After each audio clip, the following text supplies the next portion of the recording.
Muito boa tarde a todos, em especial a quem nos assiste pela TV Alep no YouTube.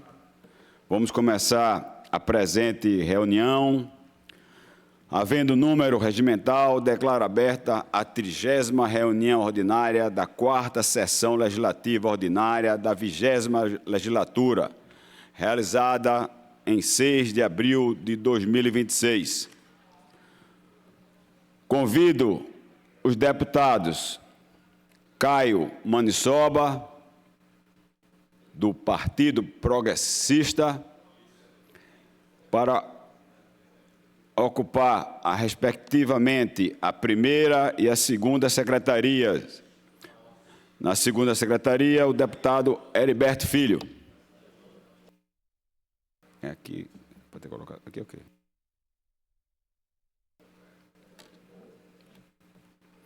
Caio e Heriberto.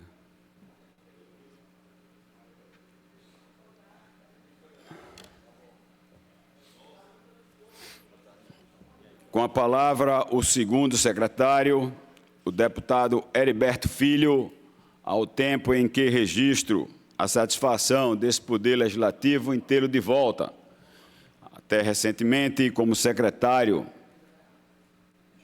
de Esportes da Prefeitura Municipal do Recife. Com a palavra, Vossa Excelência. Obrigado, presidente. Obrigado pelas palavras. Boa tarde, nobres colegas deputados. Leitura da ata da 29ª reunião plenária ordinária da 4ª Sessão Legislativa Ordinária da 20ª Legislatura, realizada em 1º de abril de 2026. Presidência do deputado Rodrigo Farias, o presidente abre a reunião e designa os deputados Mário Ricardo e Dani Portela para a primeira e segunda secretaria, respectivamente. As atas das reuniões plenárias do dia 31 de março do corrente ano são lidas, submetidas à discussão e à votação, aprovadas e enviadas à publicação. O expediente é lido e enviado à publicação. Discussão no pequeno expediente, a deputada Dani Portela e o deputado Coronel Alberto Feitosa. Na ordem do dia é retirada a pauta da discussão de todas as matérias. Discussa na comunicação de lideranças o deputado João Paulo. O presidente encerra a presente reunião e convoca a seguinte em caráter ordinário para segunda-feira, dia 6 de abril, às 14h30, a ser realizada no plenário o governador Eduardo Campos. Em discussão, não havendo quem queira discutir, em votação. Permaneçam como se encontram aqueles que aprovam. Ata aprovada. Com a palavra, o deputado Caio Maniçoba, que chega nesta casa também no dia de hoje, onde ocupava a Secretaria de Turismo do Governo do Estado de Pernambuco. Com a palavra, Vossa Excelência, deputado Caio Maniçoba. Leitura do expediente, dia 6 de abril de 2026, ofício número 560/2026, do deputado Antônio Coelho, informando licença em caráter cultural no período de 8 a 13 de abril do corrente ano para viagem à Europa. Ofício número 3199/2026, do deputado Heriberto Filho, comunicando que foi exonerado a pedido do cargo de secretário de Esportes da Prefeitura do Recife, conforme portaria número 322, retornando ao exercício do mandato. Ofício número 6/2026, do deputado Caio Maniçoba, comunicando que foi exonerado a pedido do cargo de secretário de Turismo da de Pernambuco, conforme ato número 1781, retornando ao exercício do mandato.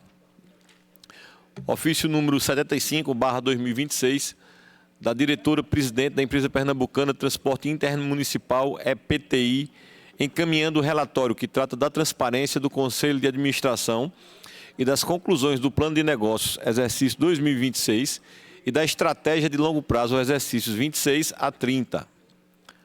Ofício número 311/2026, do secretário de Recursos Hídricos e de Saneamento do Estado de Pernambuco, prestando esclarecimento acerca da indicação número 15.375/2026, de autoria do deputado Júnior Técio, pastor Júnior Técio.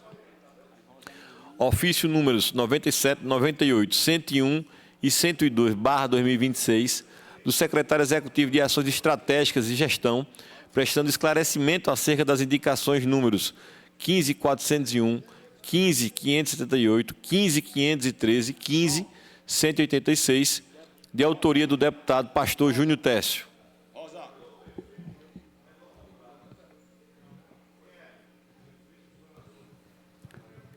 Fim da leitura do expediente. Vamos começar o pequeno expediente. Com a palavra, a deputada Rosa Amorim, do Partido dos Trabalhadores.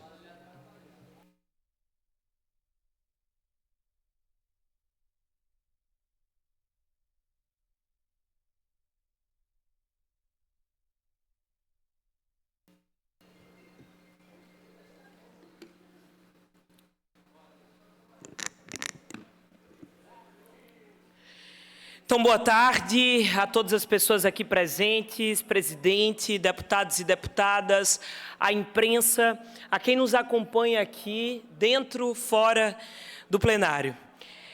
Gente, hoje eu trago a essa tribuna, venho a essa tribuna para tratar de um tema que mexe com a dignidade do nosso povo. Eu venho aqui falar sobre o pacto para a erradicação do analfabetismo nas áreas de reforma agrária do Nordeste e nas periferias do nosso Nordeste. E não trago aqui promessa e nem discurso vazio.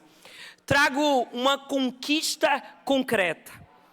Foram mais de 30 mil pessoas impactadas em apenas 18 meses. Nós tivemos, no último final de semana, um momento histórico. Histórico para o Nordeste, histórico para o estado de Pernambuco. Nós estamos aqui falando sobre o compromisso estabelecido entre o governo federal, o governo do presidente Lula, através do Ministério da Educação e do Ministério do Desenvolvimento Agrário, uma parceria construída com os movimentos sociais e que teve também uma construção ativa do nosso mandato, de transformar o Nordeste e o estado de Pernambuco em um território livre, livre do analfabetismo. Nós estamos aqui falando em 2026, no ano de 2026, e a gente ainda tem mais de 10 mil pessoas no Nordeste que não sabem ler e escrever. E é importante dizer que esses compromissos, para que o nosso povo brasileiro tivesse acesso ao direito à educação, foi permitido porque a gente tem um governo que tem compromisso em educar o seu povo. Então, na última semana, nós presenciamos esse momento histórico.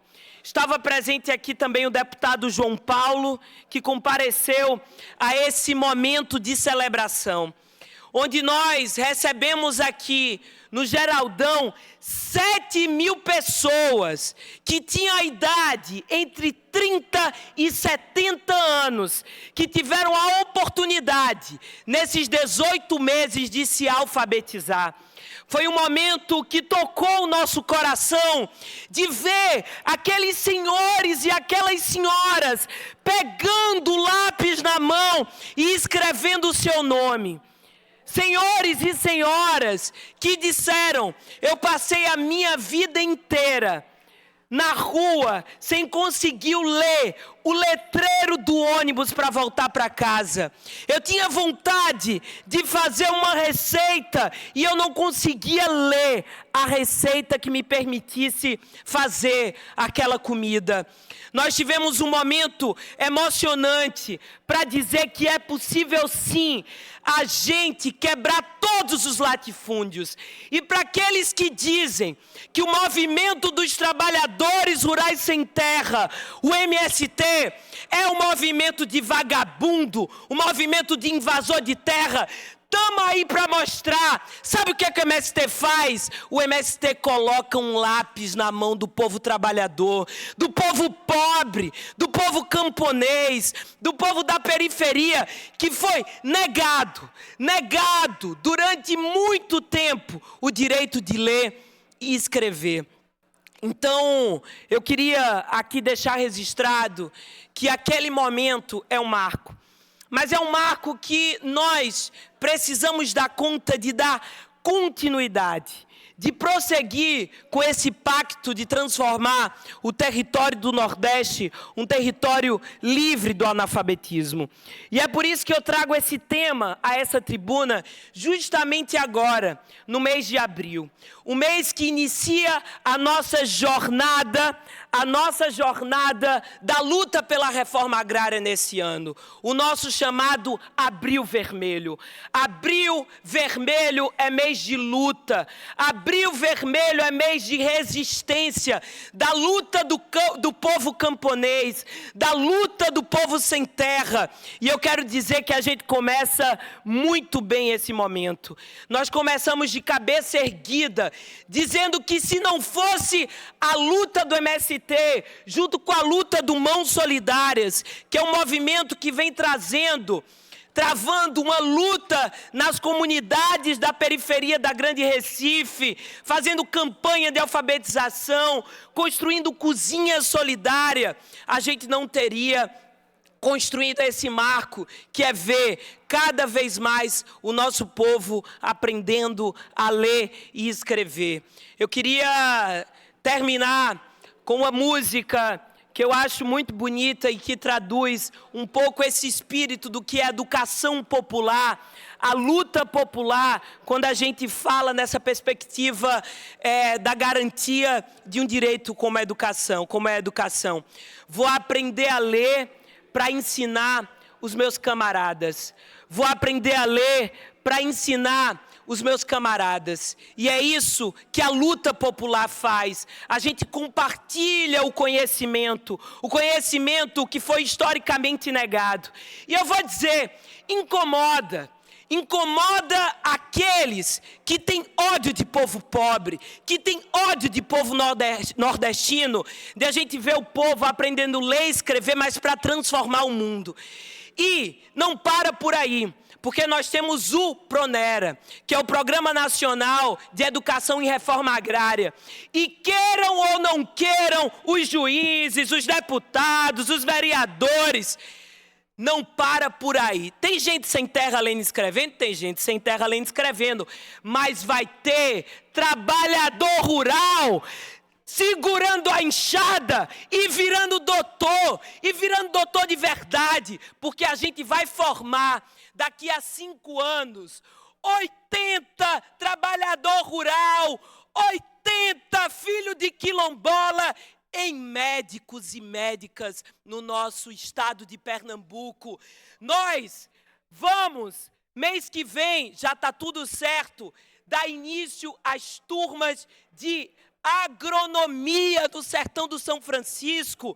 Nós vamos dar início à turma de medicina veterinária na Univasf. Então, esse é o nosso compromisso. Educação do campo é direito e não esmola. Simbora continuar no nosso pacto pela educação. Com a palavra o deputado Heriberto Filho, do Partido Social Brasileiro.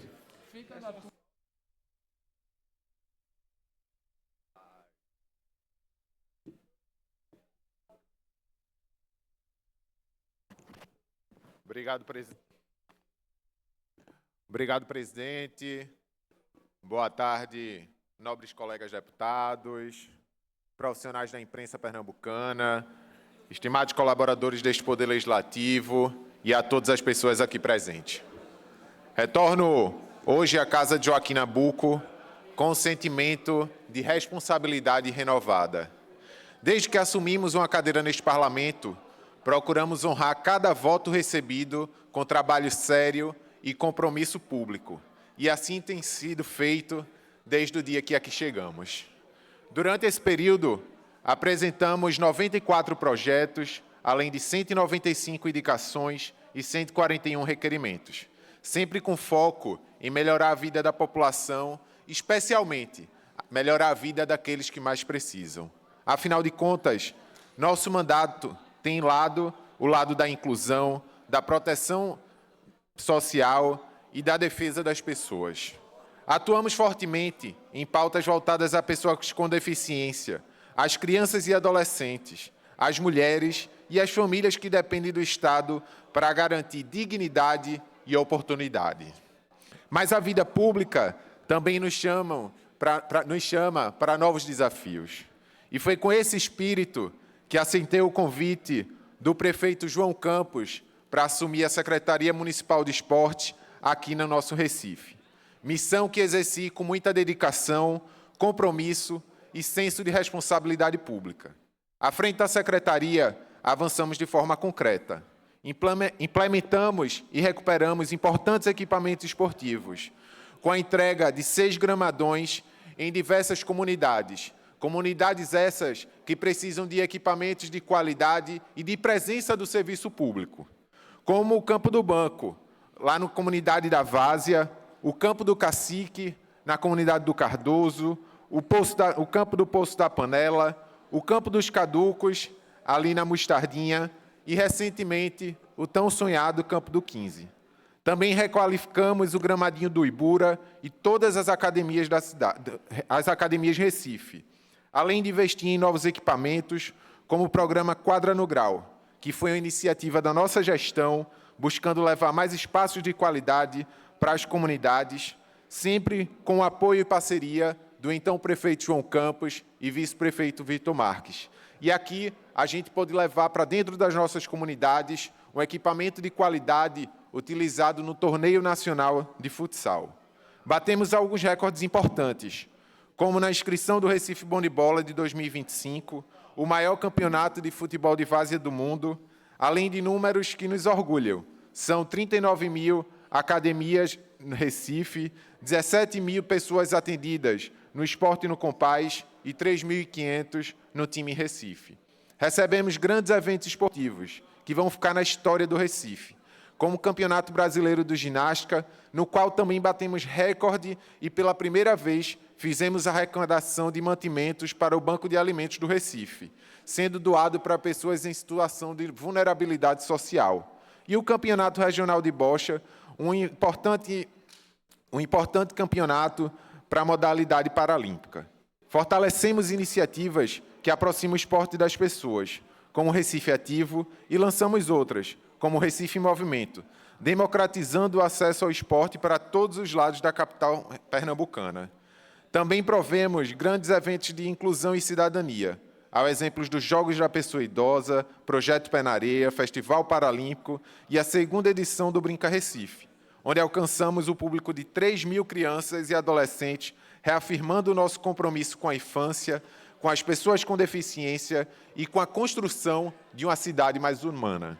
Tudo isso sempre com um propósito muito claro: cuidar das pessoas, porque o esporte é mais do que prática física, é inclusão, é saúde, é prevenção e é transformação social, é levar oportunidade para as pessoas. A experiência que tive no Executivo, portanto, não me afastou do Parlamento.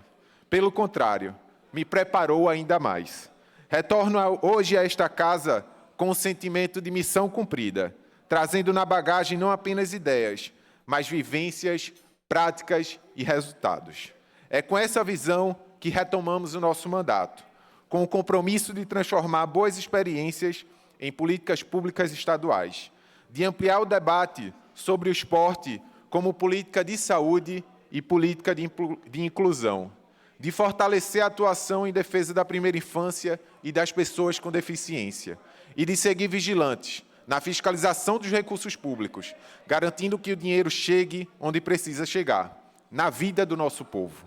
Aproveito ainda a oportunidade para enaltecer e fazer um reconhecimento público ao deputado Caio Albino. Trata-se de um jovem parlamentar que ocupou esta cadeira com responsabilidade e altivez, liderando o bloco da oposição nos temas de interesse do nosso Estado.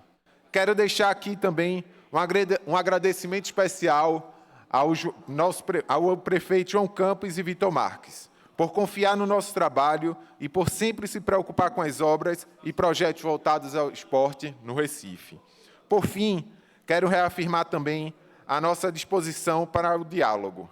Esta casa é plural. É a partir dessa pluralidade que esperamos construirmos soluções reais para o Recife, para Pernambuco. Senhor presidente, nobres colegas deputadas e deputados, volto a esta tribuna com a mesma essência de sempre, porém ainda mais preparado, com mais experiência, com mais maturidade e com a certeza de que nosso Pernambuco precisa de trabalho, seriedade e compromisso. Seguiremos firme, com fé em Deus e com Pernambuco no coração, trabalhando por um Estado mais justo, mais inclusivo e com mais oportunidades para todas as pessoas. Meu muito obrigado. Com a palavra, próximo orador inscrito, o deputado Isaías Regis, do Partido Social Democrata.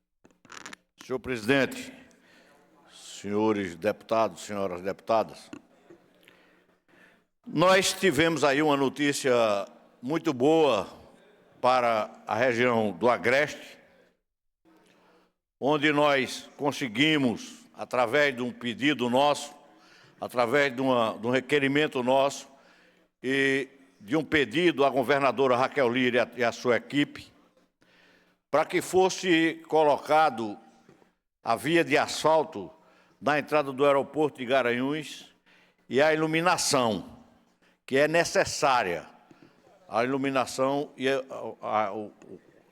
refazer o asfalto da entrada de Garanhuns. Mas a outra, que é uma coisa que nós já lutávamos há muitos anos, que era o término, que eu fiz até um ponto de calçamento, da Rota da Fé, onde passa pela Mãe Rainha e chegando ao Santuário de Santa Quitéria das Frecheiras, que é o segundo maior santuário de pagamento de promessas de ex-votos do Nordeste do Brasil. O primeiro é Padre Cícero, o segundo é Santa Quitéria das Frecheiras. E a governadora também mandou fazer a topografia e vai fazer também o restante em asfalto, chegando até o povoado de Frecheiras, no município de São João. E consegui também, com o pedido nosso, a PE 158, que liga Panelas até a divisa com o município de Calçados. Isso tudo é o trabalho que nós temos de fazer no nosso agreste meridional, do qual eu faço parte, do qual eu tenho interesse maior no nosso desenvolvimento. Essa estrada PE 158, que liga Panelas, passando por Jurema, é um grande produtor, chegando até o município de Calçados, é um grande produtor de feijão da nossa região do Agreste Meridional. Uma região produtiva de muito feijão, onde chega até São João, e São João hoje é tido como o rei do feijão de Pernambuco, a cidade rei do São João de Pernambuco. Então, minha gente, nós temos essa obrigação de trabalhar, nós temos essa obrigação de reivindicar e temos uma governadora que acata as decisões.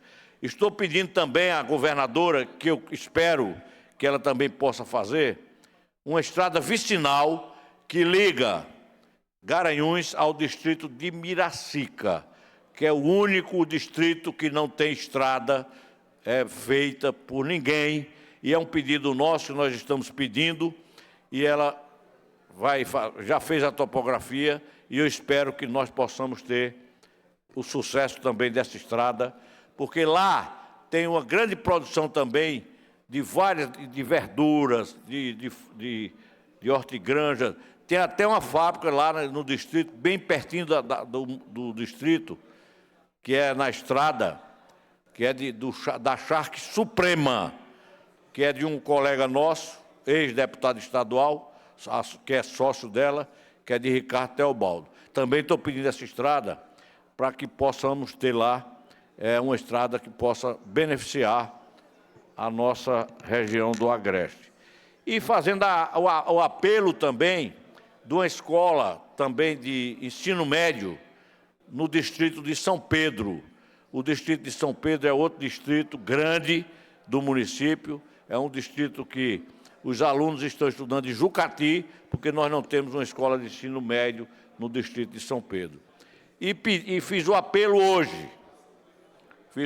hoje na Casa Civil, para que pudesse mandar também uma patrulha para a limpeza do canal, que é o Rio Canhoto, que inundou o distrito de São Pedro, mais de 200 casas foram inundadas, do qual, para São Pedro, eu também coloquei R$1 milhão de emenda para melhorar a situação do distrito, porque muita gente ficou prejudicado e nós queremos melhorar. Então, era isso que eu queria falar hoje aqui e dizer a vocês da minha responsabilidade e da minha obrigação de sempre defender o Agreste Meridional.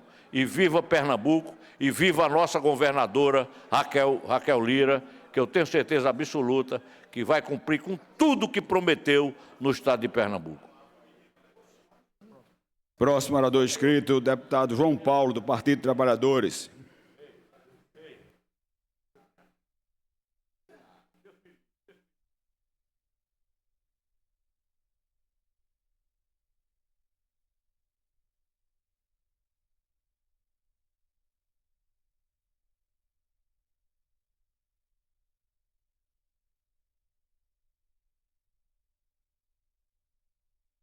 Senhor presidente, demais deputadas e deputados, subo essa tribuna hoje, senhor presidente, para falar sobre a soberania nacional.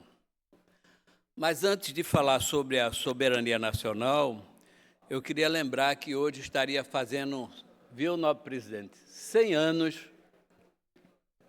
Dona do Carmo foi casada com Armando Monteiro, pai de Armando Monteiro, senador, de Eduardo Monteiro, ao qual, com ela e ele, nós tivemos uma oportunidade de participar de uma delegação, de uma viagem inesquecível à China. E bons momentos vividos, apesar de o Armandão não gostar da comida chinesa, e eu adorava. E ele perguntava muito, cadê a pizza, cadê a pizza, cadê a pizza? Mas ela era uma mulher assim, muito educada, muito atenciosa, muito prestativa. Foi uma grande companheira de viagem. Mas, senhor presidente, a conjuntura política, para mim, ela está lembrando uma música, antes de entrar no meu pronunciamento, uma música que eu ouvi há muito tempo, acho que no tempo da juventude, uma música que diz: sou um castelo de areia na beira do mar. Eu sou nuvem passageira que com o tempo se vai. Eu sou como um castelo de areia na beira do mar. Isso é a conjuntura política para mim que está refletindo avaliações políticas que eu já fiz dessa tribuna há muito tempo.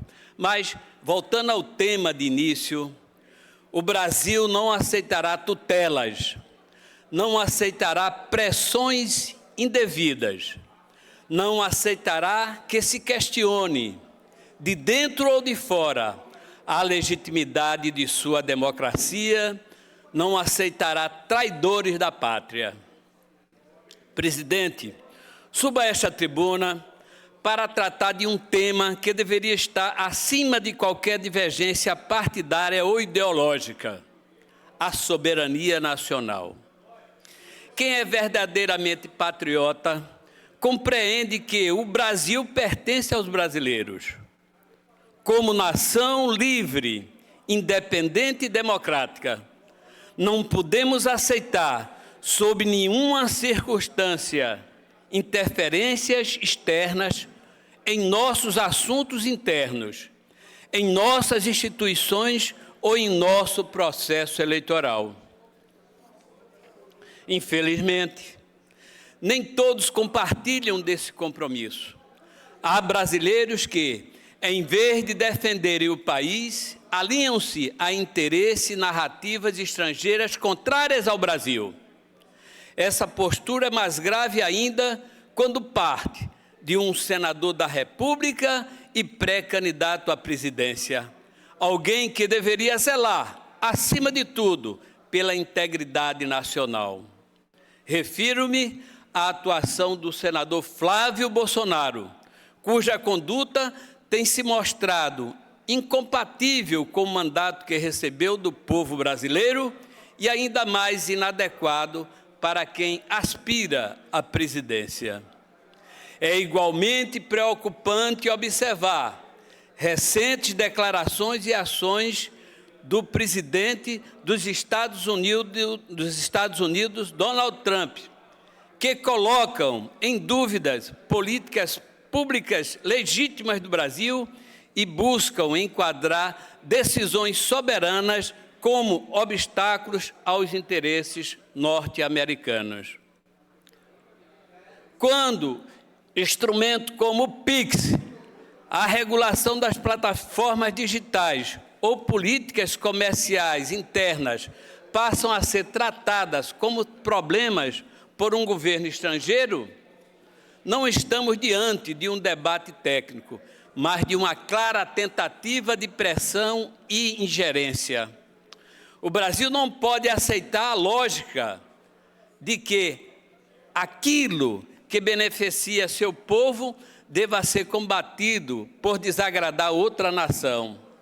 Essa visão distorcida das relações internacionais viola princípios fundamentais de direito internacional, baseada no respeito mútuo entre países soberanos.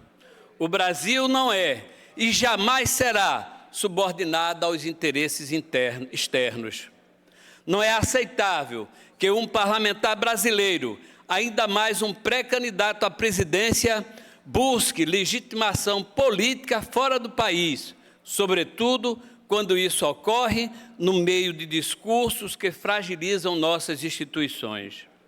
Questionar eleições sem evidências não fortalece a democracia, ao contrário, corrói a confiança pública e abre espaço para a instabilidade. O Brasil possui instituições sólidas e seu processo eleitoral é reconhecido internacionalmente por sua eficiência e segurança.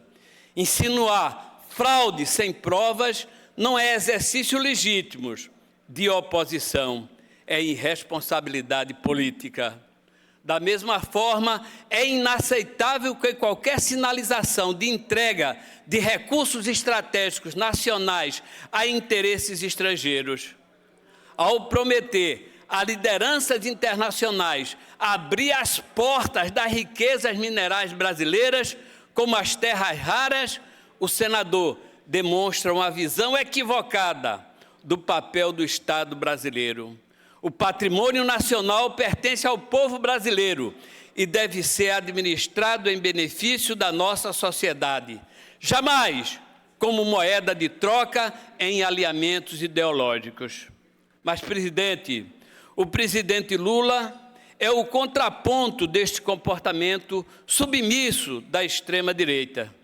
Tem defendido a soberania brasileira de maneira firme, por meio da diplomacia e de respostas rápidas às ameaças externas, com sobriedade e bom senso, mostrando a estupidez de guerras, como ocorreu em Gaza e agora ocorre no Irã.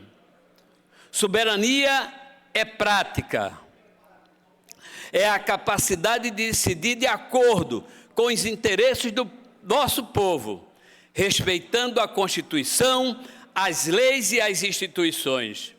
É dialogar com o mundo, sim, mas sempre em condições de igualdade, jamais de subserviência. O Brasil não aceitará tutelas, não aceitará pressões indevidas, não aceitará que se questione, de dentro ou de fora, a legitimidade da sua democracia sem provas, não aceitará traidores da pátria. Defender o Brasil é defender sua soberania, suas instituições e o direito do seu povo de decidir seu próprio destino. Meu muito obrigado, presidente. Próximo orador inscrito, deputado Antônio Moraes.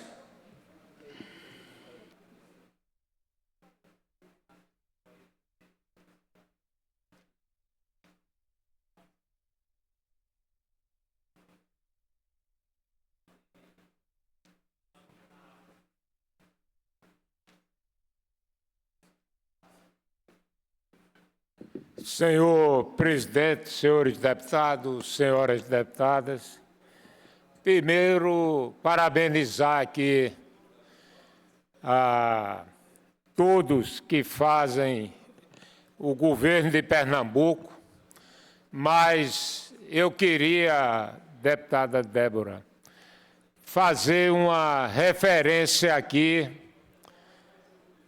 à coragem e a diferença de governar da governadora Raquel Lira.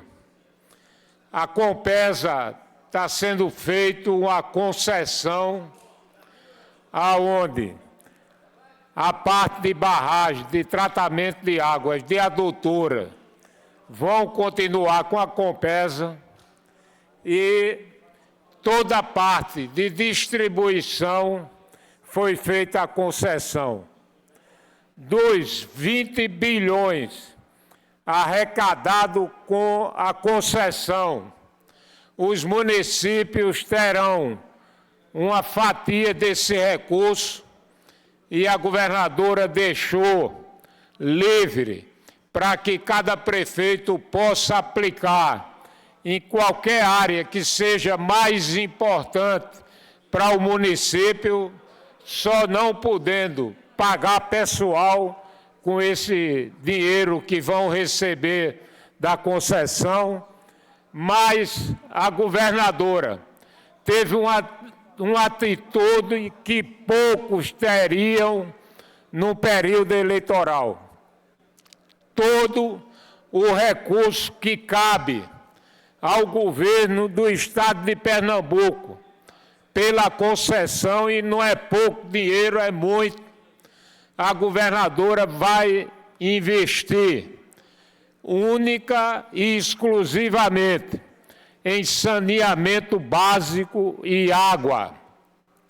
E com isso, com esse recurso, poder em 33 universalizar a entrega da água no estado de Pernambuco e atingir os índices talvez maiores proporcionalmente do país em saneamento básico, porque todo o recurso não vai ser destinado a nada, não vai ser gasto em nenhuma outra área que não seja a questão da água e do saneamento básico.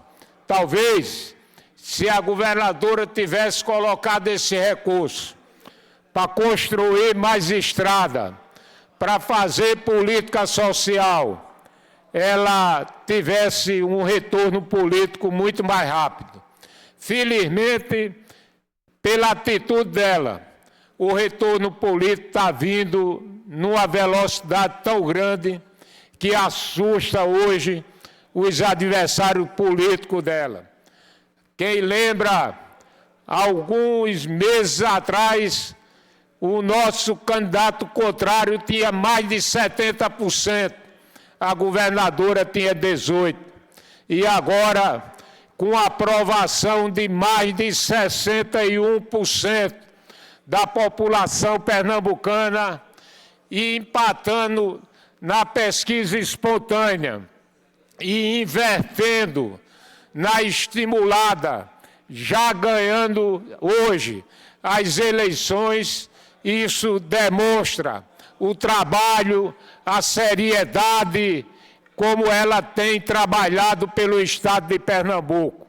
Então, eu queria aqui, mais uma vez, parabenizar ao secretário de Recursos Hídricos, doutor Cirilo, ao secretário executivo Arthur, que tem feito um trabalho brilhante para que a gente possa chegar em 33 igual como foi feito com a energia elétrica. Chegar com a água universalizada em todo o estado de Pernambuco. Muito obrigado, senhor presidente. Próximo orador inscrito, o deputado Sileno Guedes. Está ausente. Próximo orador, então, o deputado Jarbas Filho.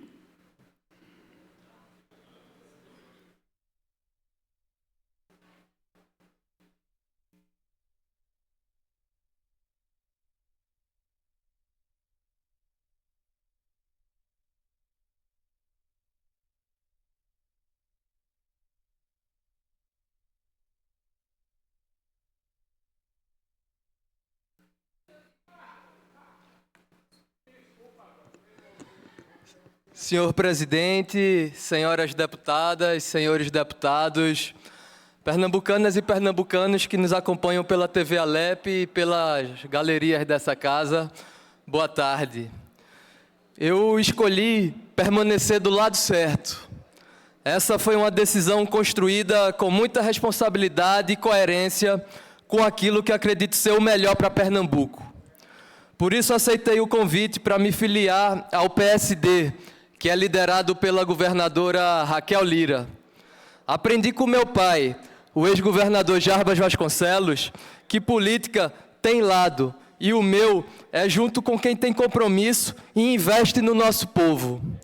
Por isso, em todo o mandato, sempre estive ao lado da governadora, que tem conduzido o nosso estado com seriedade e levando desenvolvimento a todas as regiões.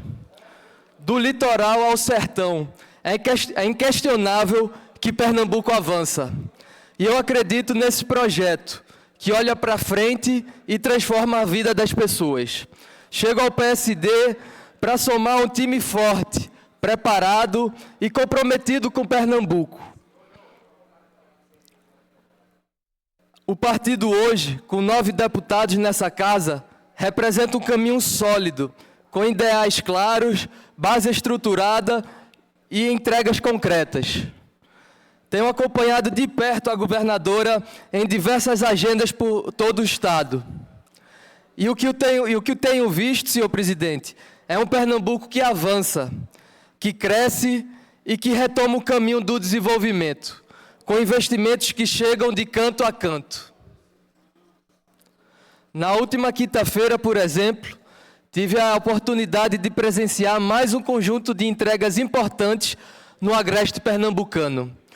A adutora que beneficiará toda a região de Bezerros e Gravatar, a inauguração do prédio da Polícia Científica em Caruaru, a ampliação e reforma do Hospital Regional do Agreste, além de importantes obras de infraestrutura viária.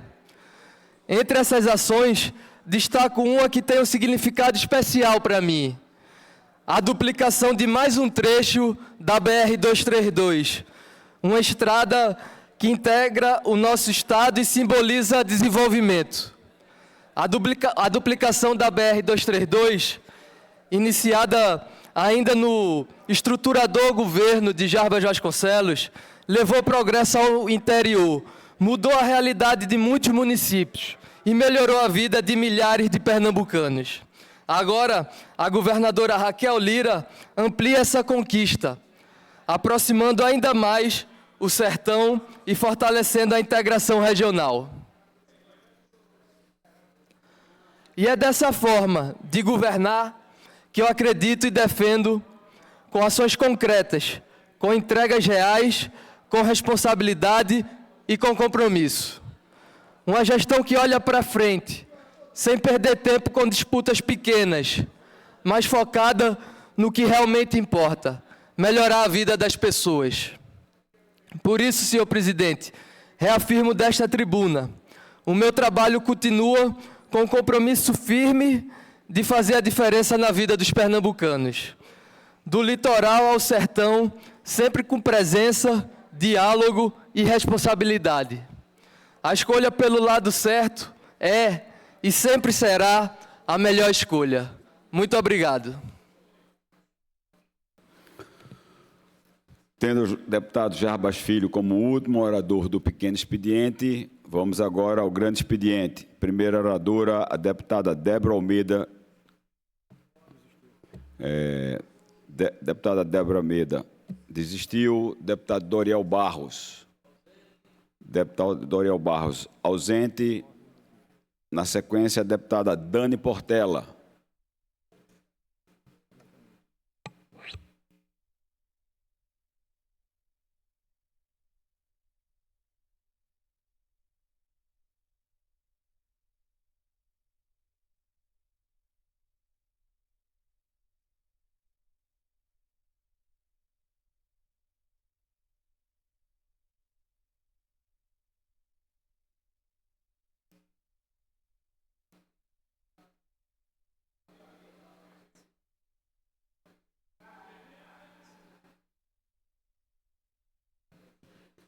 Boa tarde a todos e todas, colegas deputadas e deputados dessa casa, a imprensa que nos acompanha, quem nos acompanha em casa, assistindo remotamente, e quem está aqui também nas galerias. O nosso boa tarde, no retorno do feriadão. Espero que todos aqueles que sejam ou não cristãos tenham tido um bom feriado, um bom domingo de Páscoa. E nós retornamos às atividades parlamentares agora, depois do tão esperado fim da janela partidária, já vendo as mudanças aparecendo agora no painel. E hoje, pela primeira vez, está aí Dani Portela, do PT, Partido das Trabalhadoras e dos Trabalhadores. E mais do que uma sigla, não é simplesmente mudar de um partido para o outro, mas é estar ainda mais próxima do campo que eu sempre estive, do lado do maior líder político desse país, de uma das maiores lideranças políticas do mundo, Luiz Inácio Lula da Silva. Agora, com muita honra, sigo com a flor na cabeça e agora com essa estrela no peito. E é justamente sobre o governo Lula que eu venho aqui hoje falar. Nós temos, eu já repeti inúmeras vezes, que se a gente fosse falar sobre todos os feitos que esse governo Lula tem trazido para o Brasil nesses últimos anos, nós passaríamos muitas horas aqui. Mas hoje eu trago sobre uma coisa bem especial. Eu sou professora, quem me conhece sabe que lá atrás a minha trajetória foi como alfabetizadora de adultos pelo método Paulo Freire. Me descobri professora ainda na infância, quando eu percebi que ler e escrever era uma das coisas que eu mais gostava de fazer. Eu sempre gostei muito de ler, tive a oportunidade de crescer numa casa cercada de livros. O meu pai, ele trabalhava aqui próximo da Assembleia, na Rua do Hospício, no IBGE, o Instituto Brasileiro de Geografia e Estatística. E eu gostava de vir passar as minhas tardes aqui, na saudosa Livro 7. Tive a honra de ser orientada por Tarcísio, o dono da Livro 7, que de tanto eu frequentar a livraria, ele me deixava levar livros para casa, para que eu pudesse ler, desde que na próxima semana eu trouxesse o livro com alguns apontamentos para que a gente pudesse discutir. E eu lembro que eu tinha 11 anos e eu era uma menina muito enxerida de ler literatura para pessoas mais velhas que eu, e foi ali que eu comecei a ler sobre o período da ditadura militar brasileira. Eu sou filha por adoção de um ex-preso político da ditadura militar brasileira, e com 11, 12 anos eu comecei a me debruçar sobre aquele período tão sangrento da história do Brasil. A leitura, a literatura, a história abriram a minha memória, abriram a minha vida para todo um universo crítico, de uma formação analítica capaz de colocar tudo isso a serviço de transformação da vida das pessoas. Foi a partir dali que eu me desafiei a estar mais próximo dos movimentos sociais, a construir uma atuação política mais real, mais concreta e mais palpável. Os livros, eles abrem portas e oportunidades. E é por isso que hoje eu queria falar do programa MEC Livros. Um programa que tem dado muito o que falar desde ontem, quando do seu lançamento, que o Ministério da Educação do governo do nosso presidente Lula, ele lançou esse programa que disponibiliza mais de 80 mil títulos de livro de literatura, história, ficção, de várias áreas, livros e obras que são de domínio público, mas milhares de obras que não são de domínio público, mas que estarão disponibilizadas através do MEC Livro. Para alunos, para não alunos, para professores, para qualquer brasileira e brasileiro acessar. O acesso é super simples, basta você entrar na página do MEC, fazer o seu cadastro, o acesso é gov.br, e lá você vai ter mais de 80 mil obras para acessar, que vão estar disponibilizadas para você por 14 dias, podendo ser renovado por mais 14 dias, abrindo portas para leituras que podem transformar a vida das pessoas. Lula cria uma verdadeira biblioteca digital com milhares e milhares de títulos que podem fazer diferença na vida das pessoas.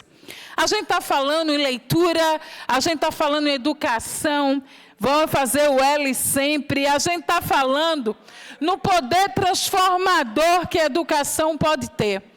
A gente está falando em livros, lembrando que Lula sempre falou da importância da educação na vida dele e na vida das pessoas. O fato do presidente Lula não ter estudado e hoje ser doutor honoris causa, reconhecido como um dos grandes líderes mundial, o filho de Dona Lindu, que teve pouco estudo e saiu de Pernambuco para governar o Brasil.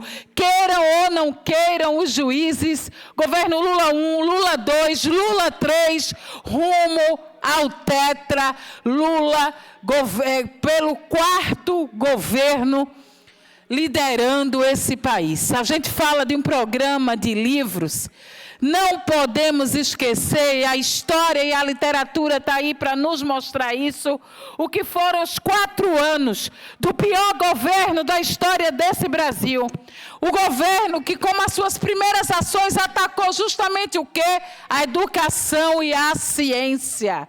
Um governo inimigo da educação, desmontando as universidades, retirando o orçamento das universidades, o governo do presidiário Bolsonaro, que não criou um Instituto Federal novo, um novo campus universitário, porque não queria o filho de pobre estudando, pensando, lendo, criticando.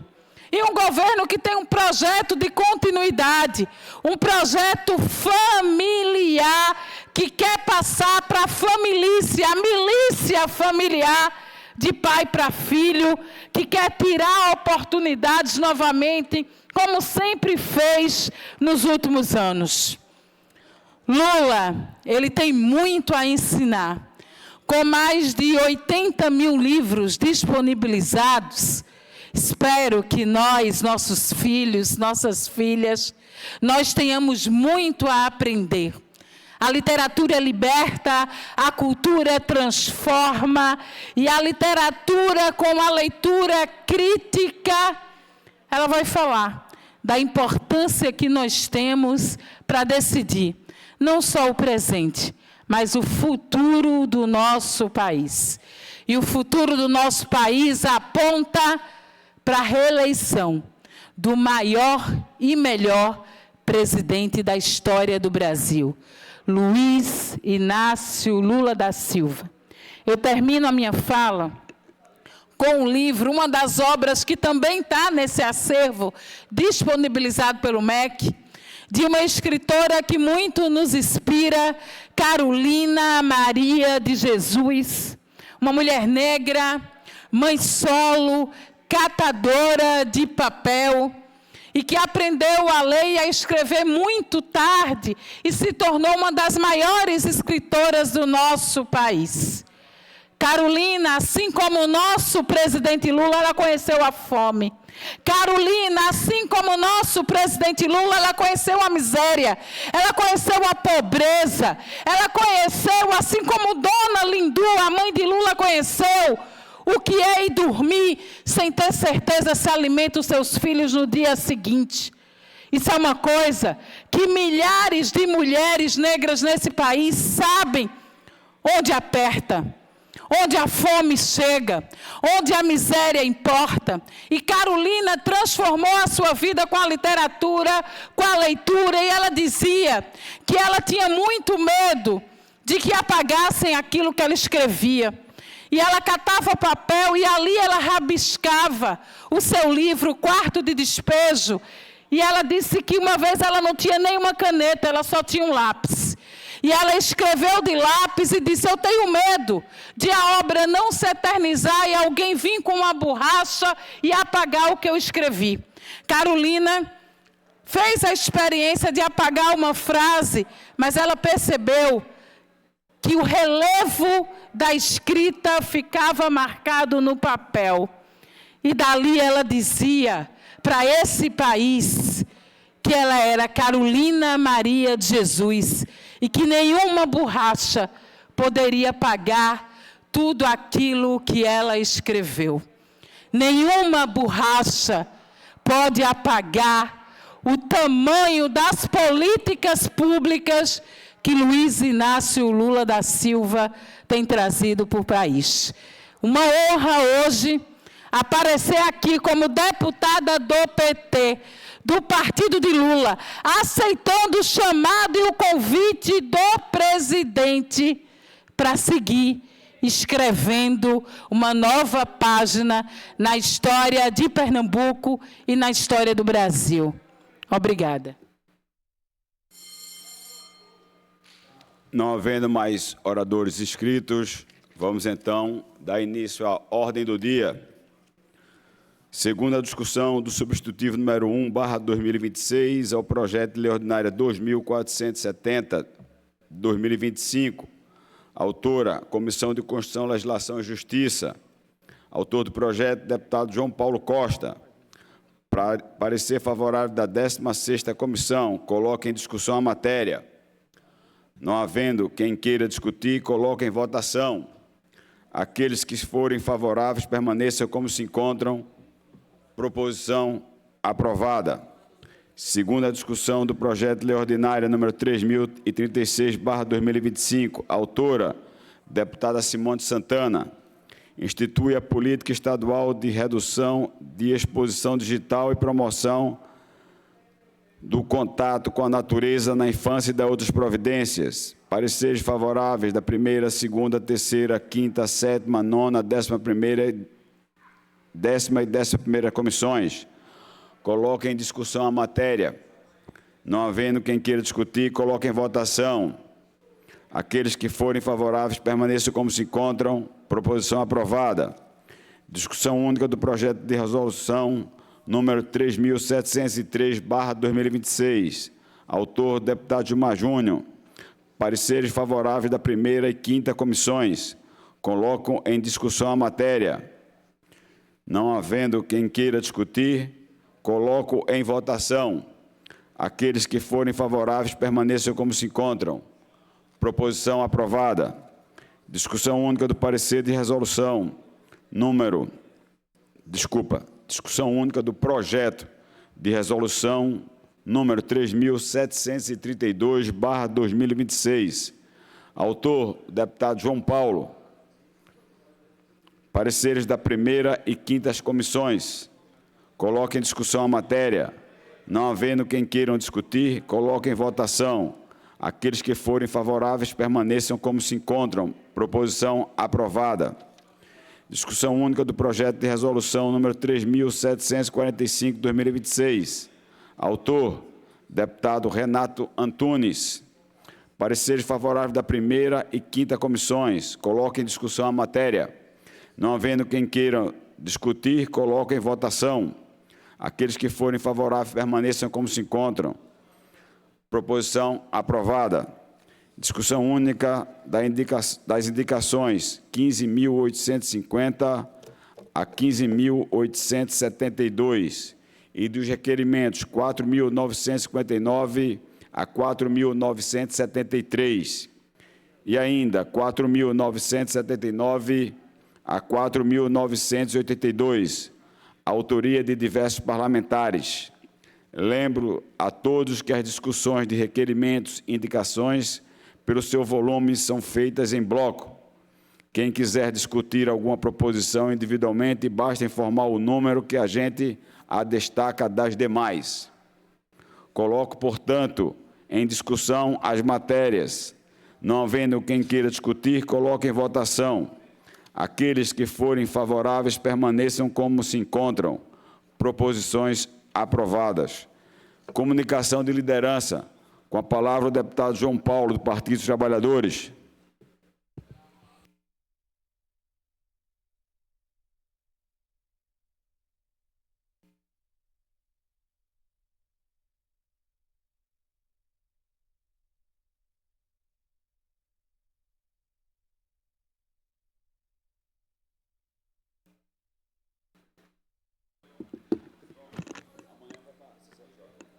Estou lá amanhã, estou sim.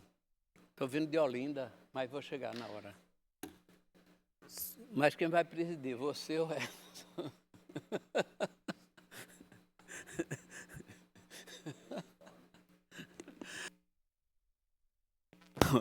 Desculpe, presidente. É porque amanhã vai ter a CCLJ. Eu perguntei se Vossa Excelência vai estar na presidência ou se vai ser o nosso Edson. Antônio Moraes deu uma risada aí. Não entendeu? Eu lhe explico depois.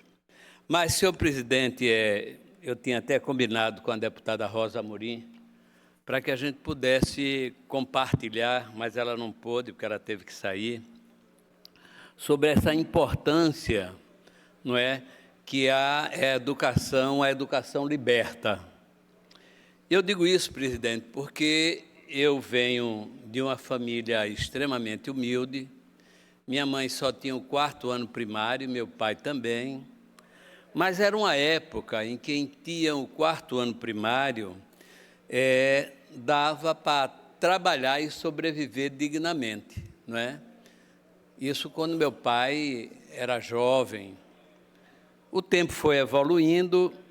E a gente sabe que a formação ela é decisiva, que ele trabalhava e tinha um salário até relativamente em Alagoas, mas quando ele veio para Recife, ele sentiu as dificuldades, e aí era um homem sem profissão, mas sempre estimulou muito a educação, tanto prova que os 4 filhos só vieram estudar, só vieram trabalhar depois de terminar um curso técnico. E eu, em particular, fiz 2, edificação e mecânica. Entrei na luta revolucionária e, quando estava aqui no meu 3º mandato, é que eu resolvi voltar a estudar, fiz o vestibular, estudei com meus 2 filhos, um que fazia engenharia eletrônica na Federal e informática na Católica, e o outro que fazia filosofia na Federal e filosofia na Católica. O outro fazia, engenharia eletrônica na Federal e informática na Católica. E o outro, sociologia na Federal e filosofia na Católica. Pois muito bem. Voltei, apesar de ter tido aquele tempo, Dani falou na importância aqui da educação, é lógico, é claro, tive aquela oportunidade de estudar com Paulo Freire. E voltei meus estudos aqui, Maurício deve estar lembrado, teve um grupo de deputados que fez o vestibular e voltou a estudar. Foi justamente o ano 2000, onde eu e o nosso Ranilson Ramos, aqui, né, nessa casa aqui, de cabeça pelada e tal, foi um momento assim muito importante. E naquela eleição eu tinha sido o deputado estadual mais votado de Pernambuco, 2 eleições consecutivas, 2004 e 2008. E comecei a universidade, aí me elegi prefeito, conciliei educação, a graduação e a gestão da prefeitura. Então, eu não podia deixar de registrar aqui, mesmo a companheira Rosa tendo registrado, eu preparei aqui um pronunciamento que é sobre a educação liberta, não é?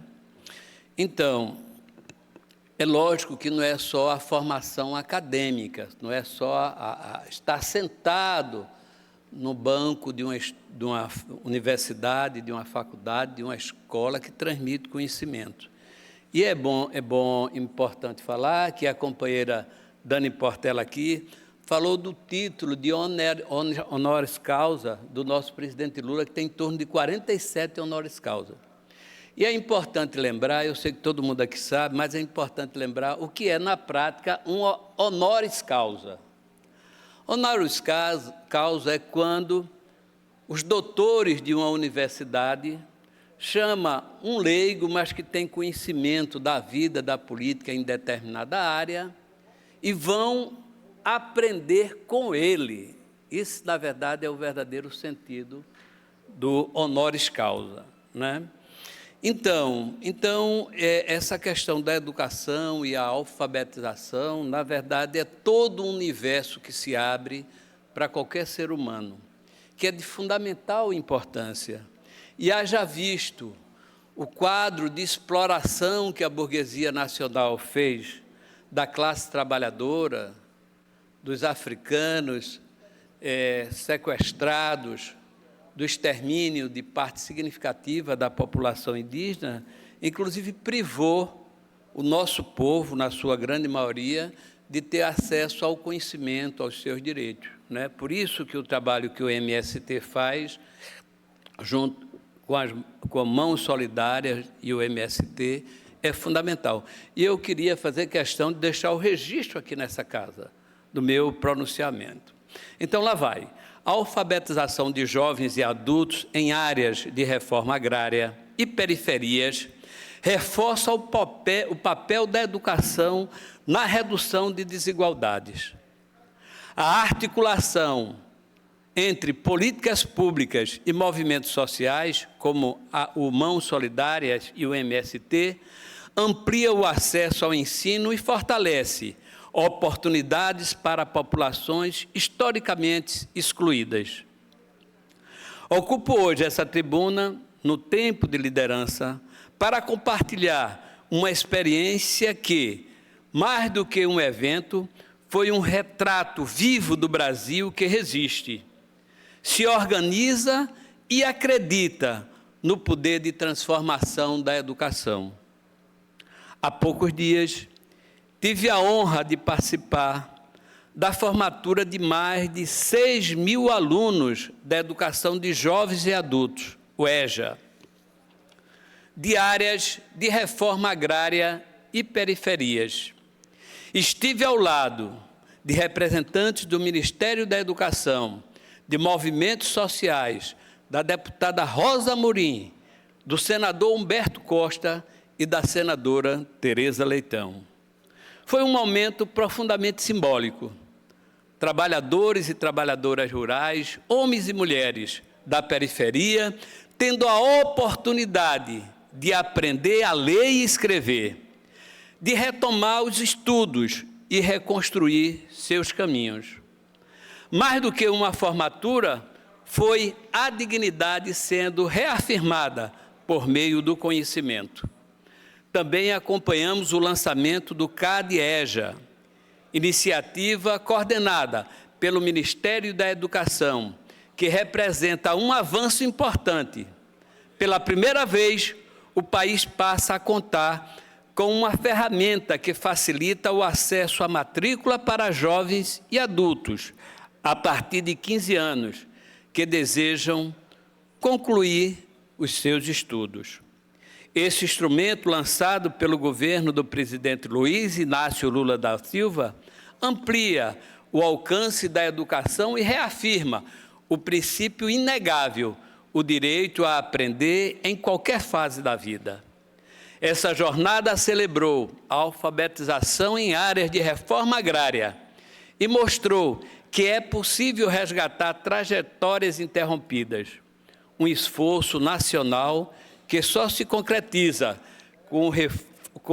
como a força dos movimentos populares.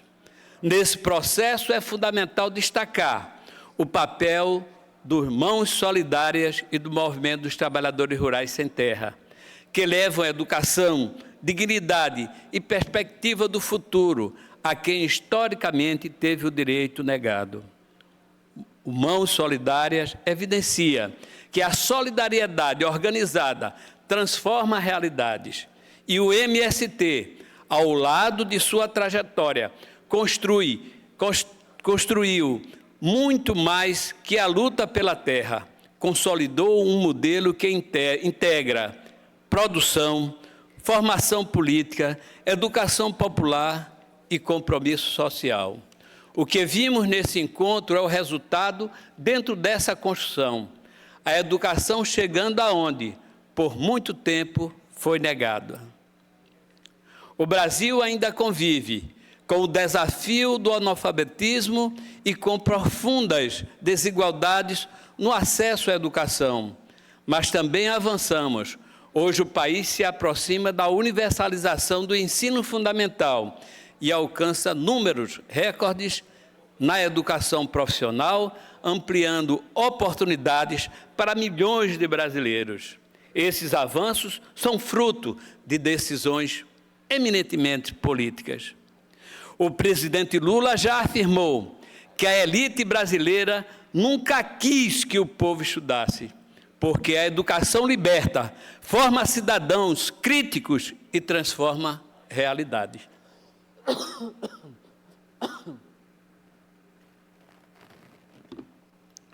Por isso, investir em educação não é gasto, é investimento, é projeto de país. Numa nação que se desenvolveu sem priorizar a educação, como nos ensinou Paulo Freire, é a educação que transforma vidas, rompe ciclos de pobreza e constrói autonomia. O que vivenciamos naquele encontro não foi apenas uma celebração, foi um chamado à ação. Seguir firmes na defesa da educação, no enfrentamento ao analfabetismo e na construção de um Brasil onde aprender seja, de fato, um direito de todos. Dito isso, senhor presidente, é importante resgatar o quanto esse processo está sendo importante para o Brasil. Promover a alfabetização. Imagine, em pleno século XXI, ainda ter que ter um esforço tão significativo e tão substantivo para alfabetizar milhões ainda de brasileiros. Mas a luta, a luta continua. E sabendo que foi justamente no movimento dos trabalhadores, da Juventude Operária Católica, foi justamente na Ação Católica Operária, foi na construção do PT, na construção da CUT, que eu vi, nobres deputados, uma coisa muito importante, é ver um trabalhador, uma trabalhadora se posicionar politicamente, defender tese, participar do encontro, se organizar a partir de uma associação de trabalhadores. E é com muito orgulho que digo, primeira associação a se filiar à CUT foi justamente, não era sindicato ainda, mas a Associação dos Trabalhadores e das Trabalhadoras Domésticas, inclusive se filiando antes do meu sindicato, que foi um sindicato fundador da CUT, mas que ainda não estava afiliado. Por isso, a educação, ela é um aprender constante, um aprender com a vida, mas a alfabetização, o conhecimento técnico, o conhecimento científico, o conhecimento da história, o conhecimento da política é fundamental para uma cidade e um país realmente transformador. Meu muito obrigado, presidente. Não havendo mais inscritos em comunicação de liderança, encerro a presente reunião e convoco a próxima, em caráter solene, para hoje à noite, a ser realizado no auditório Senador Sérgio Guerra, para a entrega do Prêmio Prefeitura Amiga da Mulher 2026, de iniciativa da Comissão da Mulher desta Casa. Tenham todos uma boa tarde.